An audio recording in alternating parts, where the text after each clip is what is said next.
All right, Dave. Let's go through this Hell in a Cell card real quick, and then we'll get to the highlights or the videos that we have. We have Roman Reigns and Daniel Bryan taking on Eric Rowan and Luke Harper. This is a tag team match. This is Roman Reigns and Daniel Bryan trying to get their revenge on Eric Rowan and Luke Harper. Who do you have winning tomorrow night, Dave? Man, I'm torn because they got the win over them on SmackDown, so it makes me wonder if Harper and Owen are actually going to win this match. And to me, that would be the smart money to let them win the match. But like I said, just because it's two top guys, I think Harper and Owen should win, but I'm going to say Roman and Bryan win. I'm gonna go Eric Rowan and Luke Harper win Okay, because Daniel Bryan turns on Roman Reigns. that'd be interesting. I think Daniel Bryan does the big turn tomorrow night and was the mastermind and the leader of this whole Luke Harper and Eric But Rowan wouldn't that stuff. kind of hurt Rowan's whole thing, saying that I'm no longer a follower, I'm my own man? That wouldn't that kind of blow that whole thing up? It was all a smokescreen, all a smokescreen. So he really is a dumb buffoon just following orders. No, but I think he was just trying to play up, you know. Come on, David, It it's a was fucking me, Roman. storyline. It was It a was me fucking all along. storyline. Damn it! I Yes. fooled you. Hook, line, and sinker. You Hey, all bought it. you are all fickle. There you go. Fickle, fickle. Remember that, Dave. We have Charlotte Flair taking on Bailey. That was just recently added to the show last night. Who do you have winning, Charlotte or Bailey for the Raw? I'm sorry, for the SmackDown Live. SmackDown, not SmackDown Live, Anthony. SmackDown Women's Championship. I really want Bailey to win. I don't want Charlotte to win. I just don't. I hope Bailey wins. I'm gonna pick Bailey because I don't think Charlotte needs a title. She just doesn't. I agree. I think Bailey wins, but I don't care how. no, I'm gonna flip that. Sorry, I want Bailey to win, but I think they're gonna go with Charlotte as the SmackDown champion going into the big SmackDown And show we're gonna have her facing Becky. Lovely. for just because of her name alone, Charlotte Flair. What is AEW doing right that TNA did wrong? I have to ask a question. Oh, whoa, whoa, whoa, whoa, whoa, whoa. I have to ask a question that have been following professional wrestling in the last few decades. TNA had it all at one time. Huge stars, the biggest names it could have, a very rich family as an owner, decent TV support, yet it was always going nowhere. The weekly shows were from a studio and looked pathetic, and it could never draw decent crowds over 10,000 even for the few very big pay-per-views it had, not the smaller ones being performed in the studio. Vince never saw them as a true rival, never mentioned them, and gladly left some of left some of WWE big stars signed to TNA. Now here comes a new company, AEW, and it fills up arenas before airing a single show on weekly TV. Its first show is televised from a packed 14,000 arena. It rosters for me pales in comparison to TNA's best years yet. The excitement and the feeling that a true rival for WWE is here is apparent. Vince does fear AEW. He won't let loose from his contract even B-rate wrestlers, and he is willing to pay them just to and do nothing. For people that know history and are experts, I'm not from the U.S. What exactly did TNA do wrong that AEW is doing right thus far? Is it WWE fatigue? TNA appeared when WWE was at its highest in popularity and its big problems hadn't begun yet. No mention of Hogan did this, Vince Russo did that. I mean, from the beginning of each company, AEW and TNA. Whew, that was a lot.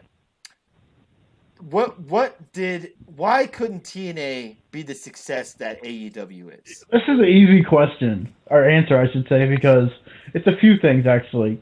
Vince Russo, Dixie Carter only booking if you're next WWE guy, oh, you want a title here. Oh, you want big money here. Here, just pay all the big stars who are if you're next WWE guy, you were like gold to Dixie Carter. And she would pay them like crazy and give them whatever they wanted, give them all the titles, give them a world title run, and boom. I mean, every XWE star, that was their biggest problem. Now And here plus, there's shows where they put no effort into any of the shows they they did. They really did did. they did at one point. Excuse me. And the only reason why that I remember this is because AEW just recently broke that streak. Is that Impact since this AEW ratings at like one point, I think Impact was the last wrestling company that drew a rating that I think was maybe higher than a WWE show, right? No, Is so that Dixie correct? Carter through a table back when they were about to leave Spike TV. And that's like it spiked the highest rating that they had. That was higher than a WWE show at that point. I didn't know. I think what you're reading was that was the highest outside of the WE putting on, like outside of a WE promotion. That was the highest rating from another wrestling promotion besides WE. Yeah, I don't think they exactly. ever beat WE TNA. I don't think they ever beat TNA in rating, It was or Dixie. TNA ever beat It was WE in Dixie ratings. getting through the table. Okay, so Yeah. I didn't watch Impact back in their glory days, like what they're You've showing seen up. that though. What? Yeah. When they were on Twitch, and you see all these old matches back when Impact was throwing out these fucking amazing X Division matches and stuff like that. I wasn't, really watching at the time. But it really seemed to me when we started watching Impact more on a regular basis and they were flip flopping from other networks back and forth, what really seemed to me being the problem was Dixie Carter.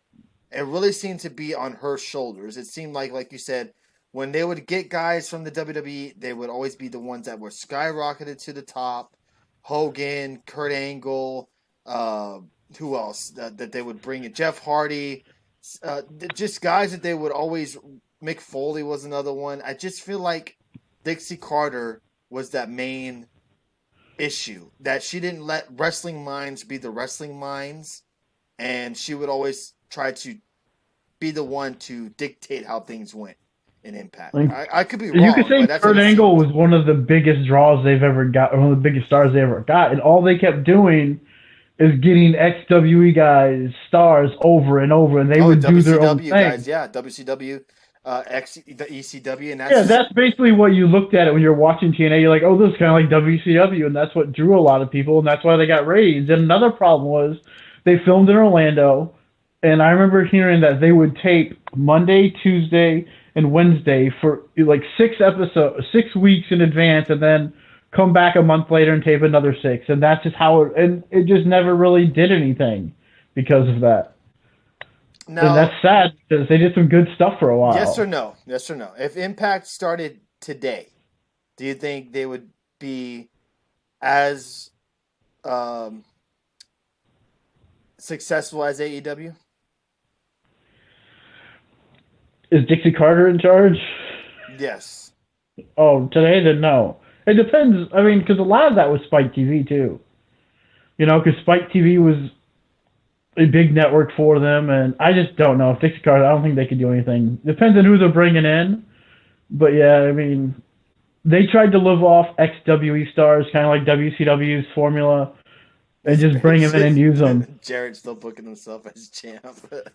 Yeah, I know, right? For like over like 2 years, he was like the champion of TNA. This is ridiculous. Oh God. But yeah, I just don't think it could work today because it could work for a little bit, but there's no staying power with that. When you just use guys in their mid 40s out there as your champions, you got Kevin Nash, Kurt Angle, Scott Steiner, all these guys just doing the same thing and just basically ruining a company.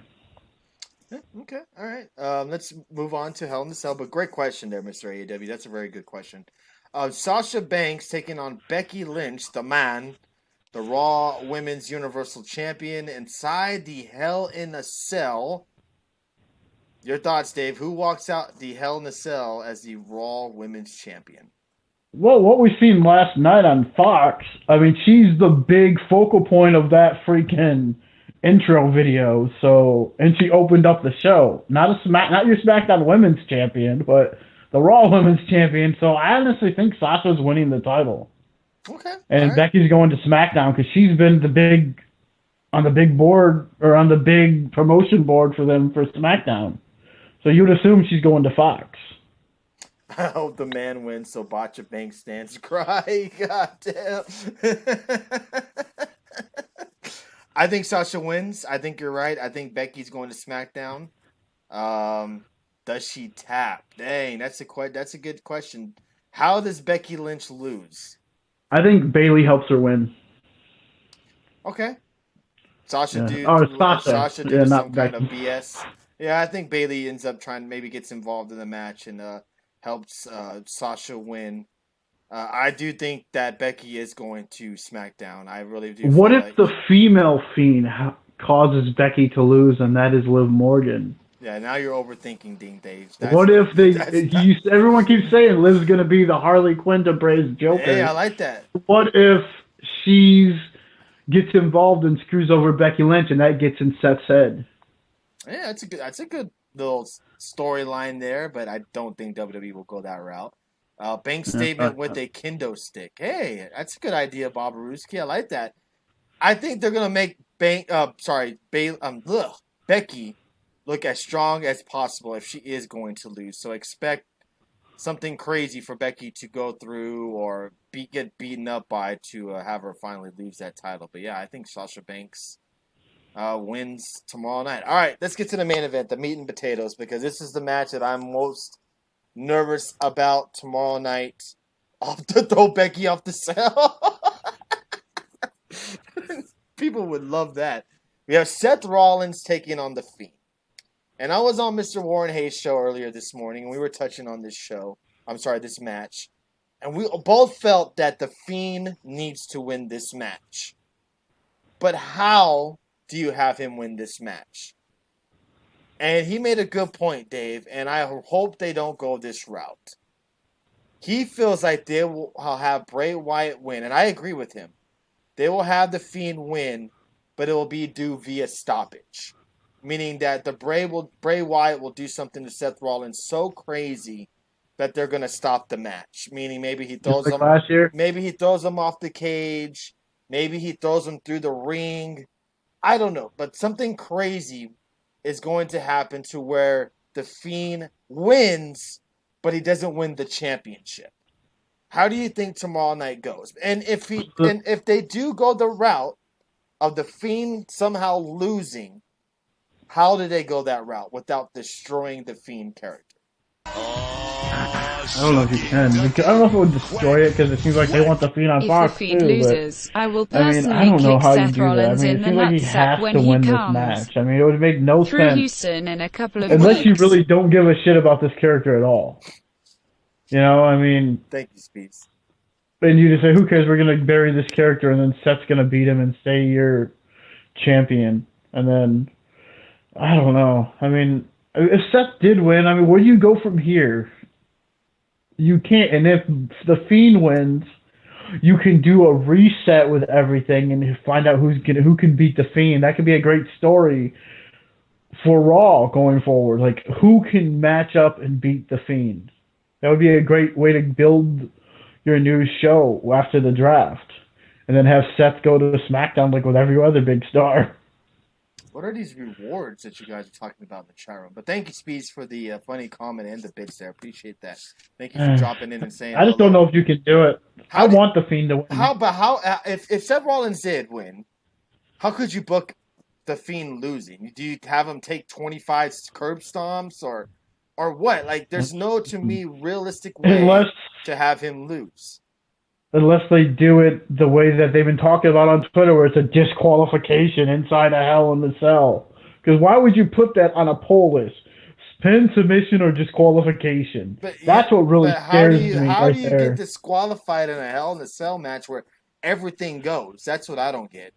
I don't get that either. I really feel like the Fiend wins, but I think it's going to be Give me what I want! Tell Dave to stop talking over my There'd be a time limit TTS or I'll draw. kick him in the nutsack. Oh, thank you there, Speed. Appreciate that. I feel like... Oh, hold up. We got Gainer Kids. You got something to say? Quack, quack. The man comes out and she cheers on Rollins. Little does he know Lashley comes out and kisses the man. Seth goes crazy and DQs. Oh, no. Bobby Lashley comes out and kisses the man. Seth goes crazy and gets disqualified. Oh my god, imagine. Bobby Lashley's the new fucking Godfather now. This is what I predict. I think Seth Rollins. I don't think Seth Rollins is going off the cage onto a table.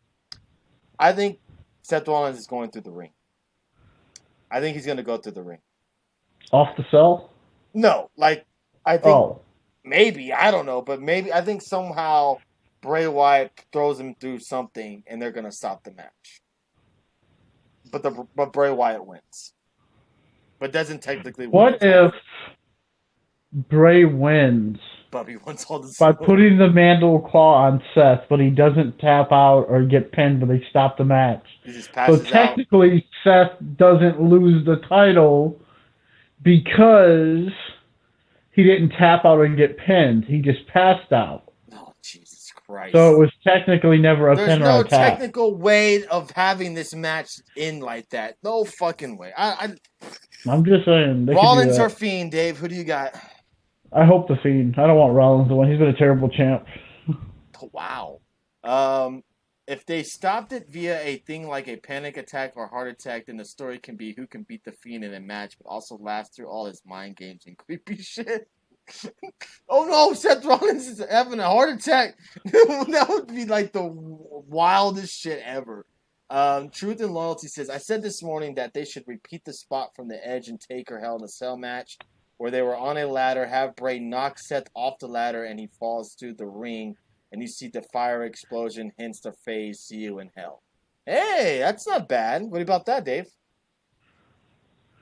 Yeah, I mean, why not? Or you could have Liv Quinn come out and then they both beat up Seth, and that's how Or Seth maybe loses. we get the appearance of the friend, Bo Dallas, comes out and attacks. That would be awesome. Attacks Seth Rollins. I would have to assume Seth Rollins is going to SmackDown along with his wife, Becky Lynch. What if, But- you give me an idea, what if the friend, Bo, is dressed up like Bray and the lights go out in the middle of the match, Seth beats him thinking it's the Fiend, but it's not. And he never loses. I like that thinking there. Seth is going to lose. It would be cool if after he hears Rollins, he drags him to the funhouse hell as his prisoner. Oh. They're not even trying on this pay-per-view. As of the end of your go-home show 2 days before, you only have 3 matches announced. Get the fuck out of here. Yep. Absolutely. And well, 4 now. But I said this on Mr. Warren Hayes' show this morning. WWE really fucked themselves over. With the SmackDown being on Friday and the draft a week later, and then then Crown Jewel at the end of the month. They really put the Hell in a Cell pay-per-view on the back burner. They burnt the shit out of it. That's how much they forgot about it. We said the same thing last year, Tony. Because last year in October, they had all this shit going on. You had Evolution going on. You had Saudi Arabia in October. You had Hell in the Cell. And I think you went to that one last year. And it ended up being a pretty solid show. But they had more matches announced before 2 nights before the pay-per-view. Yeah, but we were saying that there's too much going on. Imagine if you're going to that show Sunday night. And you're looking at the card and you see fucking 3 matches. Like, how would you feel? Especially if you spent a shitload of money to sit in the front row and you get 4 matches so far. Oh my God, I swear to God, I'm turning my TV off if I see that green shirt one more freaking time on my TV this week. I swear to green shirt guy, get off my TV. First he's on AEW, then he's on SmackDown. I was like, what the hell? Get off my TV. And then he's on the freaking picture for the SmackDown ratings. Did you notice that from TV by the numbers? His picture's right there. That guy's in the front row with a freaking picture. Let me get to Mr. AEW's question here. Hold on. Wow, non-WWE, but CMLL pulled their talent from Crash because CMLL won't let them on the same show as Dragon Lee and Rush. Wow, they're that petty about them leaving? That's insane. What's up, Ted? Welcome back, brother. So why don't they just get rid of the Hell in a Cell pay-per-view altogether? There are way too many pay-per-views, and that includes the Saudi show. Why have Hell in a Cell pay-per-view and then Crown Jewel later this month? That's why. Vince McMahon, smelling that fucking money. Oh, the $40 million. The money. They know that they'll advertise 4 matches, but people will still fucking go to it. They know it. They'll announce 4 matches, but they know bozos like us are gonna watch the pay-per-view on Sunday night and come on here. It's only $10 a month. I'm not paying $500 to $1,000 to sit front row at the show. It's insane. I agree. If you're going to that show and spent $90 to $100 and something on that front row seat just to get a chair, you know what? Like, Tony, you would agree with me on this. If you want a theme pay-per-view, I got one for them. Halloween Havoc. Give me that theme pay-per-view over Hell in the Cell. Yeah. Baron Von Stevie says, here's the thing. If you want a stoppage in a Hell in a Cell to work, you have to make it look worse than what Foley took. Hey, good luck Like with an that. example, Fiend threatens to set Seth on fire. I would buy a stoppage. There you go. What if they did do something like that? I like Because hell, that. That's a great idea. They had Shane jump off the cell before. What if they tried to recreate that Mick Foley spot, but with a lot of padding down there? Because they had Shane do it. He jumped off the cell. So who's to say a guy like Bray wouldn't do it with the right amount of padding? Rush left and then got fired along with his brother. Damn. That's some petty shit right there, Bob Ruski. Point of our stories, we want Seth off TV. Yes. Okay, that works. Set him on fire. There you go. Fucking burn it down. Set him on fire. Yeah, fuck it. Set Seth on Raw. Fuck it. Oh, you know what's gonna happen? Seth's gonna lose and he's gonna burn down the funhouse. Oh, that would be horrible. Fuck that. That's what's gonna happen. Watch.